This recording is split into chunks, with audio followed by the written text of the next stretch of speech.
Subscribe பட்டனை அமுக்குங்க, bell பட்டனை அமுக்குங்க. வாழ்க வளமுடன். இப்படிக்கு பாட்டி வைத்தியம். வணக்கம்ப்பா, உங்க பாட்டி பேசுறேன். இப்ப சீரகத்துல உங்களுக்கு என்னென்ன நன்மை இருக்குன்னு சொல்லி அதை பொடியாக்கி எப்படி சாப்பிட்றதுங்கிற விவரத்தை சொல்ல போறேன்ப்பா. இப்ப பாருங்க, சீரகத்தை கொஞ்சம் நம்ம வறுத்துக்கிடுவோம். பொடி பண்ண இந்த சீரகம் எடுத்து வச்சிருக்கேன். ஒரு 50 சீரகம் எடுத்து வச்சிருக்கேன். 50 கிராம் சீரகம், 1 ஸ்பூன் நிறைய தயிர் எடுத்து வச்சிருக்கேன், 1/2 ஸ்பூனு தேன் எடுத்து வச்சிருக்கேன்ப்பா. இப்போ நான் இந்த சீரகத்தை வறுத்து காட்டுறேன். சூடாயிடுச்சுப்பா. இப்போ இந்த சீரகத்தை நம்ம வறுக்கலாம்.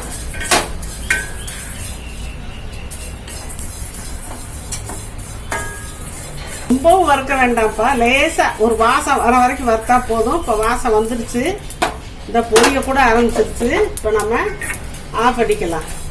ஆஃப் பண்ணி இந்த தட்டில் கொட்டி ஆற வச்சு நான் பொடியை அரைச்சி காட்டுறேன்ப்பா. இப்போ ஆறிடுச்சுப்பா.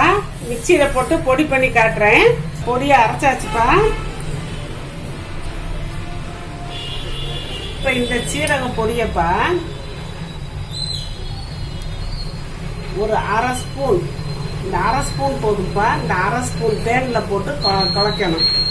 நல்லா கலந்து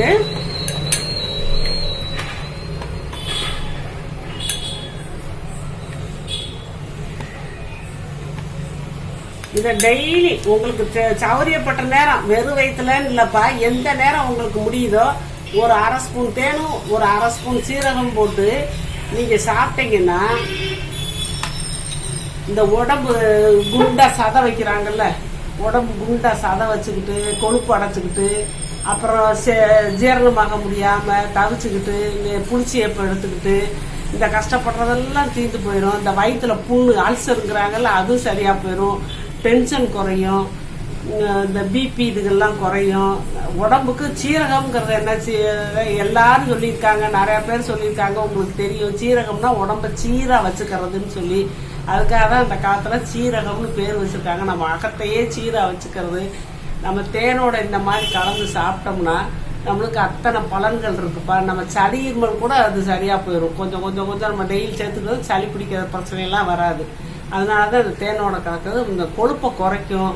உடம்பு சதை அந்த ஒரு மாதிரி குறைப்பதான் பொதுன்னு இருப்பாங்களா, அவங்களுக்குலாம் உடம்ப இருக்கும்.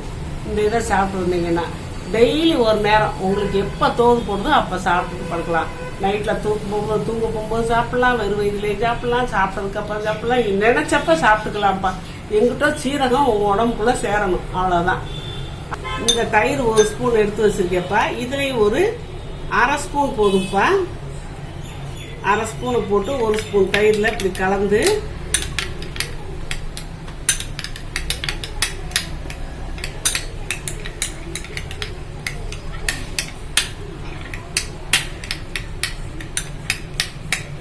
இந்த தயிரில் கலந்த சீரகத்தை நம்ம கலந்து சப்பி சப்பி சப்பி சாப்பிட்டோம்னா இந்த வயிற்று பொறுமல், குழந்தைய கூட சாப்பிடலாம். இந்த வயிறு போதில், வயிற்றால போதில் அவங்களும் சாப்பிடலாம். சாப்பிட்டா கொஞ்சம் இது நல்லா கட்டுப்படும். அப்புறம் இந்த இது கொழுப்புக்கு உடம்ப சரியாக வச்சுக்கிறதுக்கு எல்லாத்துக்குமே உதவுப்பா.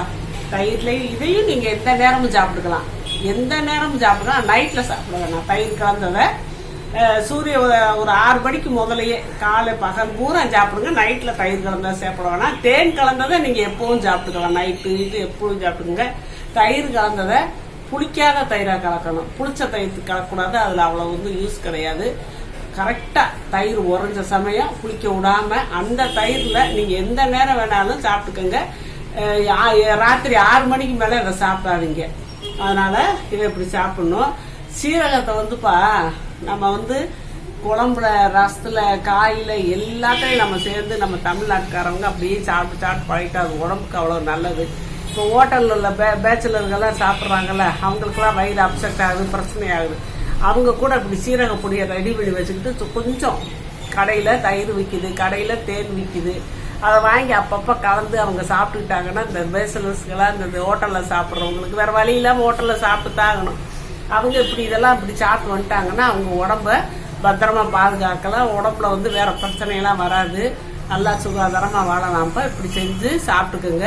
சீரகப்பொடி கூட கடையில் விற்கும், அதையும் கூட வாங்கி வச்சுக்கோங்க. இருந்தாலும் நம்ம வீட்டில் தயார் பண்ணி வச்சுக்கிட்டா அது ஒரு நல்லது தான். அப்படி ரெடி பண்ணி ரொம்ப ஈஸியான மெத்தட்ப்பா. அப்படி செஞ்சு வச்சு சாப்பிட்டு எல்லாரும் நல்லா இருக்கணும்ப்பா. வாழ்க வளம்பர். இப்போ நிறைய பேர்ப்பா நான் அவங்க கொஸ்டினுக்கு ஆன்சர் சொல்கிறதில்லன்னு கேட்குறாங்க. சொல்லிக்கிட்டு தான் இருக்கேன். நான் அதுக்குன்னு சொல்லி பார்வையாளர்கள் கேள்வி பதில் நான் போட்டிருக்கேன். அதை பார்த்துக்கோங்கப்பா. அதை பார்த்தீங்கன்னா உங்களுக்கு தெரியும். நான் வரிசையாக கேள்வி பதில் போட்டுக்கிட்டே இருக்கேன். அதில் போட்டு பார்த்தீங்கன்னா நீங்கள் கேட்ட கேள்விக்கெல்லாம் நான் பதில் சொல்லிடுறேன்ப்பா. அதை கட்டாயம் நீங்கள் பார்த்து தெரிஞ்சுக்கோங்க. சப்ஸ்கிரைப் பட்டனை அமுக்குங்க, பெல்லு பட்டனை அமுக்குங்க. வாழ்க வளமுடன். இப்படிக்கு பாட்டி வைத்தியம்.